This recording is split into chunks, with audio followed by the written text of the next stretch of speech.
Lighthouses from earliest times have fascinated and intrigued members of the human race. To almost every man and woman there is something about a lighted beacon which suggests hope and trust. Standing off by itself in the ocean, a lighthouse symbolizes the eternal vigilance of its keeper, who must be alert and watchful at all times, in sunshine or darkness, in fog or stormy weather.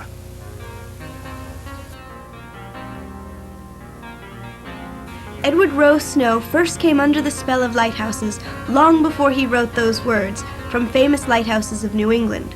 As a small boy, he traveled up the coast by steamship from his Winthrop, Massachusetts home to Rockland, Maine with his family, passing many of the lighthouses of Boston Harbor and the Maine coast. As a teenager, Snow visited the lighthouses of Boston Harbor by canoe. Boston Light made an especially strong impression, as he wrote in Famous Lighthouses in 1944. Ever since the first time I visited Boston Light, America's oldest beacon, it has remained in my mind as the ideal American lighthouse.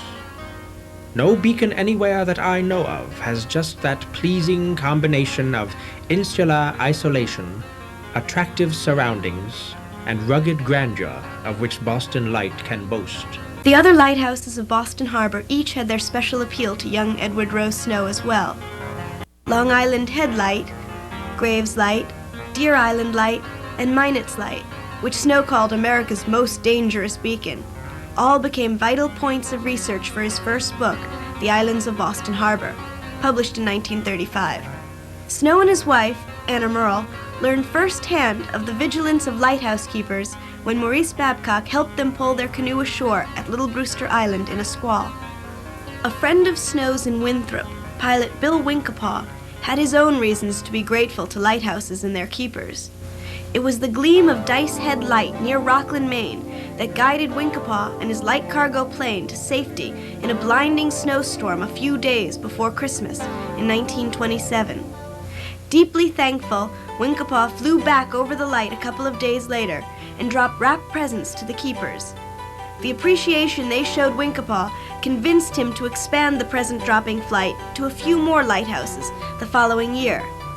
With La Touraine Coffee Company as his sponsor, Winkapaw was flying over 117 lighthouses by Christmas of 1935. Edward Rowe Snow was teaching high school in Winthrop at that time. His wife, Anna Merle, remembers how his involvement began. Well, Edward, being extremely interested in lighthouses, thought that he would like to go with him sometime. So one time he did go with Captain Winkapaw when he went to the Flying Santa trip. And then when Captain Winkapaw went to fly gold over the Andes Mountains and was to be away, Edward took over from him, and we made up the packages and he dropped them to a few lighthouses. Snow was not sponsored as Winkapaw had been, and since he was not a pilot, Snow had to hire a plane and pilot each year. Donations of gifts and money helped, and the trips had their rewards, as Anna Merle explained at George's Island on the annual Edward Rowe Snow Memorial Day in 1987. What type of presents did you bring in? Books, candy, pen and pencil set, believe it or not, dark glasses. Somebody, a friend of Mr. Snow's, gave him some dark glasses to send in the packages. And they were each individual present was wrapped in newspaper because they dropped from an airplane, you see. They dropped from an airplane. He went twice by helicopter, but the other time he went by regular plane, Cessna or Piper or whatever it happened to be. He did not own the plane, he hired it, and we used to say we could have had a very fancy home if we had used the money in other ways, but think of how much more fun it was to give it to the people of the lighthouses, to see them coming out. When you're in the plane, you see them coming out he would go around the lighthouse first and let them know he was coming. And then he would drop a package. He'd look out and see if they got it. He'd go around again and drop another package.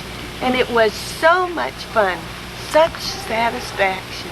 In this 1967 radio program, Snow explained to Alan Derry his method of dropping packages. Can you briefly tell us how it works? How do you drop these packages? How high do you fly over the lighthouse? As close as possible to the ground. Why? So that the wind won't catch the package. A lot of people think I do it by parachute, but truthfully, I haven't money enough to pay for all of those parachutes. They would cost about $5 each, while I can get 3 cents worth of other material. What's your batting average? 92% over 31 years it will be in That's December. Pretty good. Yes. At Ipswich one time, they were having a party, and they were all there so that they could wave at the flying Santa when he went over. And somebody said, "Has he come yet?" And the wife, there was a crash, and the wife said, yes, it had come through the skylight, and it was right there at the party. He's also gotten some windshields. I talked to Russ Algren, who was the last keeper down at Cape Nettic, down at the Nubble Light. They got Russ's windshield one year. First year he was there, and it was real nice. They reimbursed him for his windshield, and he got to keep the package. You know, I thought that was very fair. Another time at Eastern Point Light, he went over and they could not find the package. Edward had been there and he had dropped it, but it apparently had gone into a little area where there were trees. And it wasn't until, I think they said it was July or August, that the dog went out and found the package and brought it back. Joe Kolb, a friend of the Snows, flew with them one year. I was amazed at the method that he used. He just basically opened the window and threw the package out. He explained that he no longer wore the beard in his flying Santa runs because during one of the times that he opened the window to drop the package out, so went the beard. Dorothy, the Snows' only child, was born in 1951, shortly after the family moved from Winthrop to Marshfield. She made her first flying Santa flight when she was less than 1 year old and was on every one until her marriage. There was one time where there were storms on 3 sides of us, and it was really, there was snowstorms, and it was very dangerous. And I mean, you do that with your father. You always figure that everything's going to be all right. He knows what he's talking about. But sometimes afterwards he'd show that he had been a little scared too, or he'd tell me about it. The Snows flew in storms several times. One year making an emergency landing at Portland Airport in a blizzard after the plane lost its heater. The flights were demanding, but they were thrilling too, as Snow wrote in 1955 in Famous Lighthouses of America. I wish I had the power to give each of you the sensation of flying along in the plane with us, in that detached world which forever will belong to the airmen. The moment you have taken off and watched the earth drop away from you, it is a far different existence than on land. I speak not of the palatial airliners with their sumptuous trappings and ease of takeoffs and landings, but rather of the type of plane necessary to drop the Christmas bundles on tiny islands and lighthouses far at sea. The most time-consuming work took place in the weeks leading to Christmas. When it was flying Santa time, we would, the ping pong table in the cellar would no longer be a ping pong table. It would have different stations at each place, because in the packages there were, I remember this from before, at one time cigars and cigarettes before people knew that they were bad for you, even though my mother always knew. But people had people had donated them. Cigars, cigarettes, chewing gum, pens and pencils, sunglasses, razor blades, balloons, candy, a doll, if it was if they had a child there or whatever.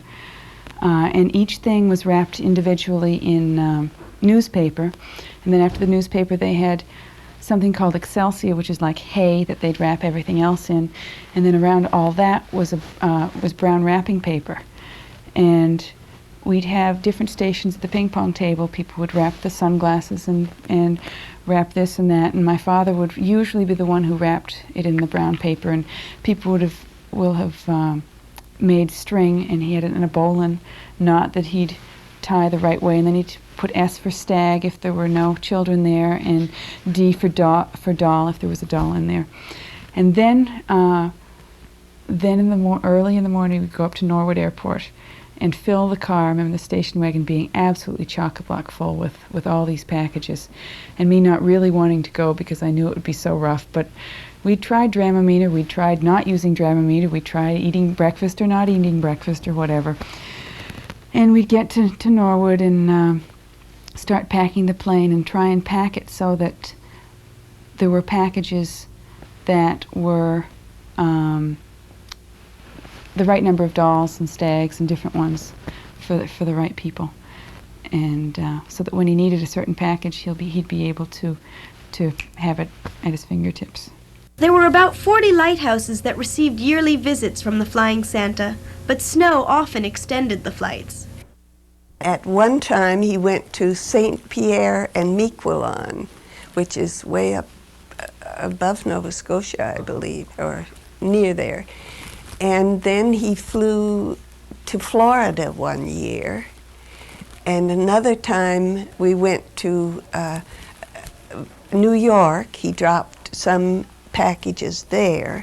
Afterwards, he dropped packages for the same day after we had flown across the country. He dropped them in California. So that was quite a day. But usually it was between Maine and Block Island. Snow's visit to the French-owned island of St. Pierre became the subject of one of his columns in the Quincy Patriot Ledger. Children soon flocked around my aircraft. I was wearing my Flying Santa suit, and as the children walked slowly up to the plane, I gave each a Christmas present. It was a strange experience for me, for the children seemed so solemn. Hoping to break the ice, I decided to throw an entire package of candy over the heads of the youngsters. Such a squealing and shouting there was as the young folk attempted to retrieve the candy. It was only then that I realized that I was the first Santa ever to visit this lonely isle. But the greatest rewards came from the reactions of the keepers and their families. I think it was one of the first times that Edward and I went over 10-pound island light, that the keeper's wife, when she knew he was coming, went out with newspapers and nails, and she nailed down a greeting to him, "Merry Christmas."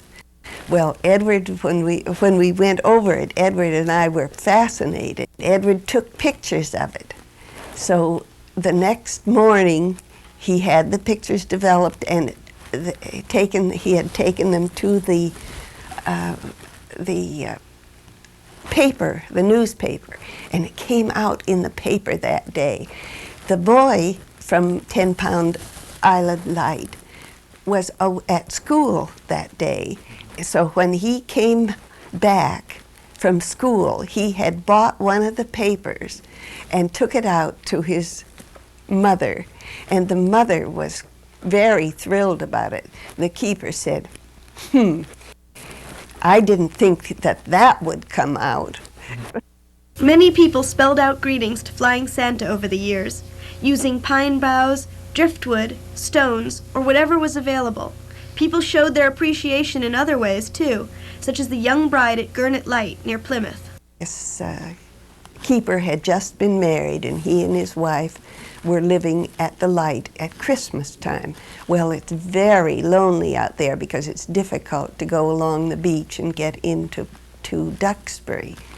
So when the plane went over, she was all excited, and she ran out, and we saw her feet going just as fast as they could to pick up the bundle.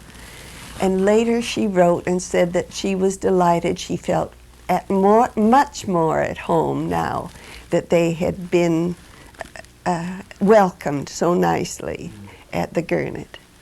The Flying Santa was a great event and a tradition, and you know, it was perfect. It was the best thing for morale you could imagine on the stag stations. It was even better on the family stations because most of the family stations were on offshore islands. To have the traditional Flying Santa Claus come by and stop and drop them something for them that was from Santa Claus, and to be able to see him in the airplane or see him when they stopped with the helicopters was probably the best thing for morale. It carried you through the whole year. Malcolm Rouse is the keeper at Owl's Head Light in Maine. Christmas comes and the guys that were married and had kids, they want to be home. Or even the single guys. It's, you know, everyone want to be, last place they want to be is that lighthouse. And look up and see this plane flying around and someone thinking of them, dropping presents like that, like Edward Rose Snow did. I'm sure brought countless moments of joy to a lot of Coast Guard personnel that, you know, they wouldn't have had a Christmas if it wasn't for him. One year, Snow received a letter from 5-year-old Seamond Ponsard, the daughter of the keeper at Cuttyhunk Light in the Elizabeth Islands, requesting a doll for Christmas. Snow was happy to oblige. But when the package landed, it broke the doll, and she was absolutely heartbroken. So they wrote to Mr. Snow, and he said, that will never do. So he, the next year, went with a helicopter. He had to pay for the helicopter to come all the way from Rhode Island up, and he had to pay the high expense of that as well as the rest of the expenses. But he didn't seem to mind, because when he landed at Gay Head, where the keeper's daughter was, he handed the doll to the little girl, and she was ecstatic. She loved the Flying Santa from that time on, and every year she would send him a letter and thank him again for making her Christmases so happy. Snow always enclosed a self-addressed letter or card in the packages, asking the recipients to let him know that they had received their presents. This was how he measured his accuracy, and it was also a means of staying in touch with the keepers and their families. Dropping the presents was fun for Snow and the people at the lighthouses, but the method had many drawbacks. You know, there have been times where people would write and say, thank you for coming, why didn't you drop anything? You know, we saw you circle, but where are the packages? And obviously he dropped them, but they didn't see it at the right time. And at times there were packages that were found years later, where the only things that were still good were the razor blades. I mean, the books were all squished together, and the balloons were not usable, and the candy was unbelievable. But the razor blades were still good. One year, in the ultimate ignorance of one company, they donated ribbon candy. Now, if you can imagine, it's hard to get ribbon candy that doesn't break when you carry it, let alone drop it from an airplane. So a lot of the ribbon candy was eaten at the Coast Guard stations instead of having it be dropped from the plane. As time went on, it became more and more expensive to drop things from a plane, because you had to have insurance. If someone should be hit, it would be very, very expensive without insurance.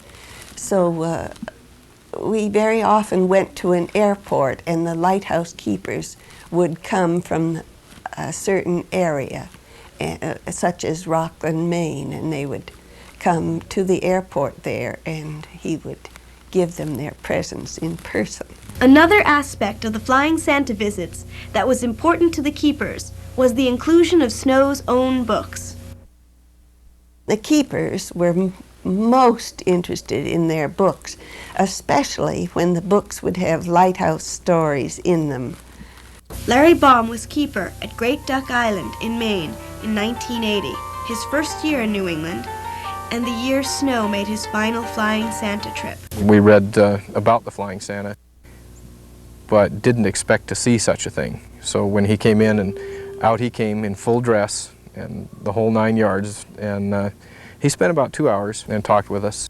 I think I probably learned more New England maritime history in 2 hours of sitting on Duck Island with the Flying Santa Claus than I have reading the books or anything since.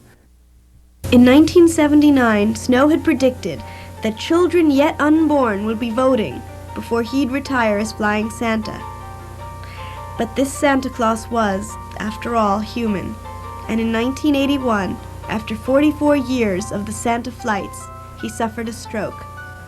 We were thinking about Edward Rowe Snow and thinking of a way of honoring him, because he had done with his life what we were hoping to do with the museum. In other words, focus people's attention on things that had happened here in Boston Harbor. And so, you know, first we thought of maybe a dinner or something like that. And we found out that he was very sick, that he was in the hospital, and that this was going to be the first time, the first Christmas, except for one time during the World War II, that he had missed being Flying Santa and taking presents to Lighthouses for almost 45 years. So through mutual friends, we contacted Mrs. Snow and asked if it would be all right to help her.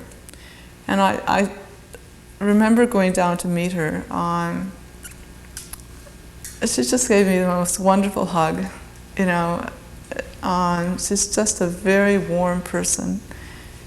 And we both felt so at home with each other. And she was delighted with the idea.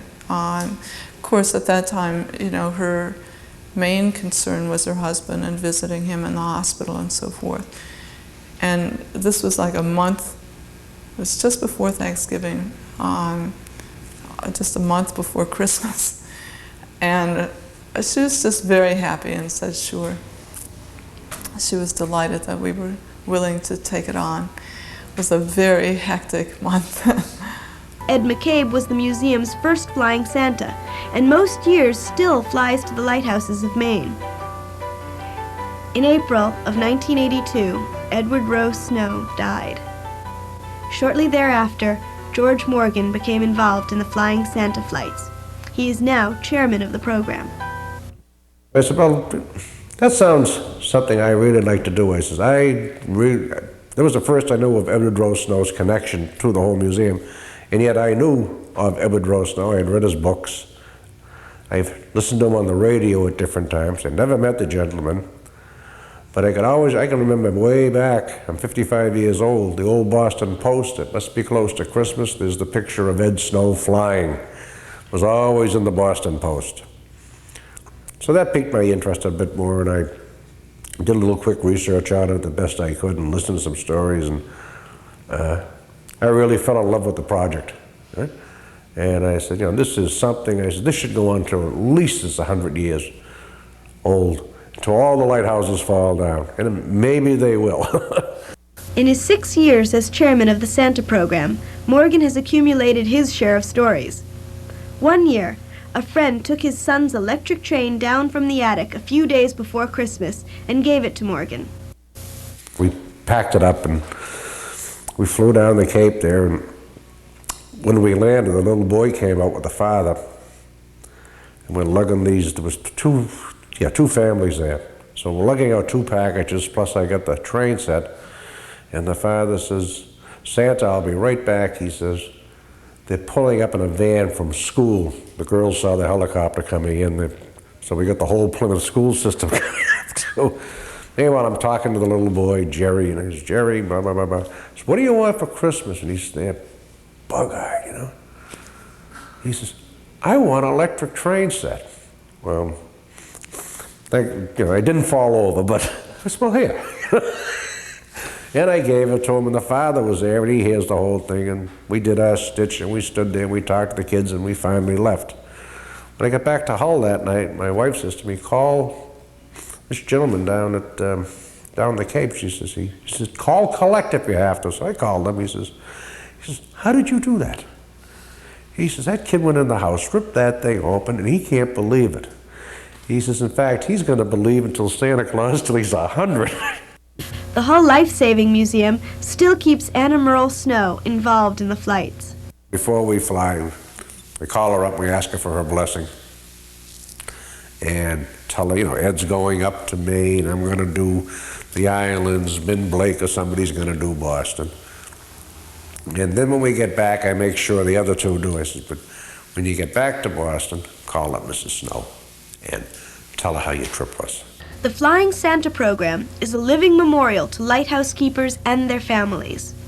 The flights that we do now going out to the lighthouses have the same meaning that they did many years ago. From the thank you letters that we've gotten, the people are just as happy to know that they're appreciated, I think, than as people a long time ago were glad that somebody realized that they were doing a job and that they themselves cared a lot about other people. And most importantly, the Flying Santa visits are still fun. The kids get just as excited. The Flying Santa may well continue into the next century, but it will forever be associated first with Edward Rowe Snow. He really was the one that perpetuated the tradition. 44 years is a long time. It really was something, the Flying Santa.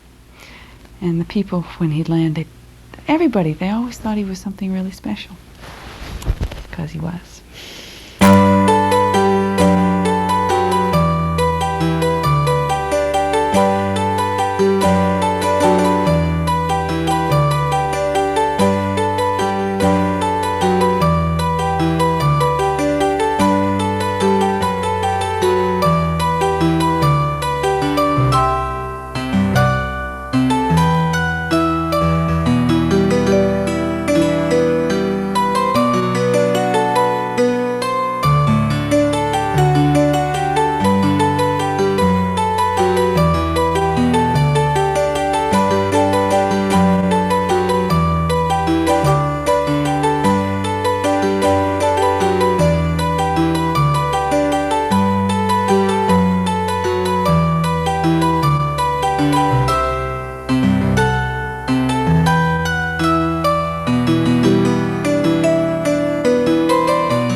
Wife and daughter to join me as we say, Merry Christmas to all.